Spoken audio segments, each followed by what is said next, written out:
டெல்லி சட்டமன்ற தேர்தல் முடிவுகள் வெளியாகி கொண்டிருக்கக்கூடிய நிலையில் பாரதிய ஜனதா கட்சியினுடைய மூத்த தலைவர்கள் உருவாகக்கூடிய தமிழிசை சவுந்தரராஜன் நம்மோடு இருக்காங்க.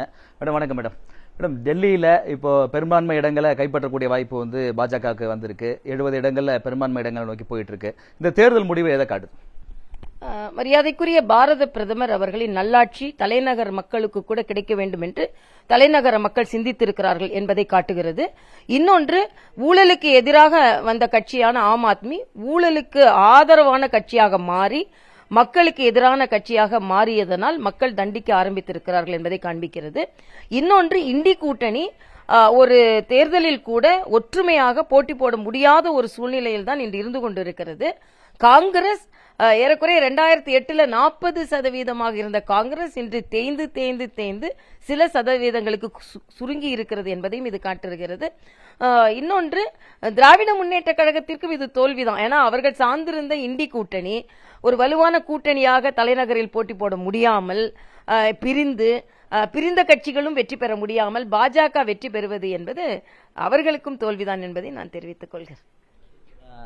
27 ஆண்டுகளுக்கு பிறகு டெல்லியில தலைநகரை பாஜக கைப்பற்றுது.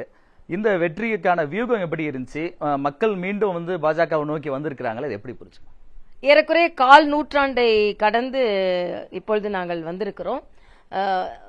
மக்கள் வளர்ச்சியை விரும்புகிறார்கள் என்பதுதான். இப்ப எங்கெங்கெல்லாம் பாரதிய ஜனதா கட்சிக்கு மக்கள் வாக்களித்தார்களோ அங்கே டபுள் என்ஜின் கவர்மெண்ட் மாதிரி நல்ல நல்ல திட்டங்கள் வருகிறது என்பதை மக்கள் புரிந்திருக்கிறார்கள். அதே மாதிரி வளர்ச்சியே தலைநகரில் இல்லை. உதாரணத்திற்கு சுற்றுச்சூழலை கட்டுப்படுத்துவேன் என்று கெஜ்ரிவால் சொன்னார். சுற்றுச்சூழல் மேலும் மாசுபட்டு இருக்கிறது. ஊழலை கட்டுப்படுத்துவேன் என்று சொன்னார், அது மேலும் மாசுபட்டு இருக்கிறது, அதுவும் அதிகரித்திருக்கிறது. அவர் அதற்காக சிறையே சென்றார்.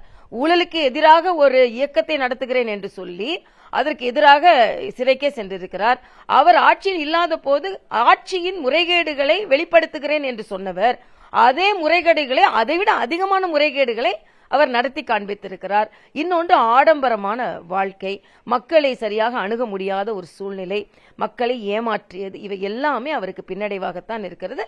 பாரதிய ஜனதா கட்சி வளர்ச்சி திட்டங்களை மட்டுமே முன்னிறுத்து அவர்கள் வாக்கு சேகரித்தார்கள். ஊழலை நாங்கள் ஒழிப்போம் என்று வாக்கு சேகரித்தார்கள். ஆனால் மக்கள் தலைநகரில் ஆட்சியை பார்த்து கொண்டிருக்கிறார்கள். சட்டமன்றத்திலும் இந்த ஆட்சி இருக்கட்டும் என்று முடிவெடுத்திருக்கிறார்கள்.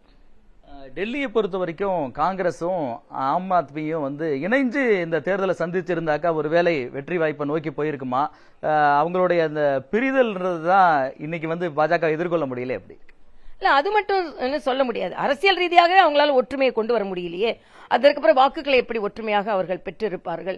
அவர்கள் அதிலே உள்கட்சி பிரச்சனை இருந்திருக்கும், வாக்குகளை வாங்க முடியாத சூழ்நிலை இருந்திருக்கும்.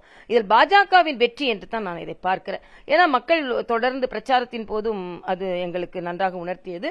மக்கள் முதலில் இருந்தே ஒரு ஆட்சி மாற்றம் வேண்டும் என்று நினைத்தார்கள். அந்த ஆட்சி மாற்றத்தை அவர்கள் கொடுத்திருக்கிறார்கள், நம்பிக்கையோடு கொடுத்திருக்கிறார்கள்.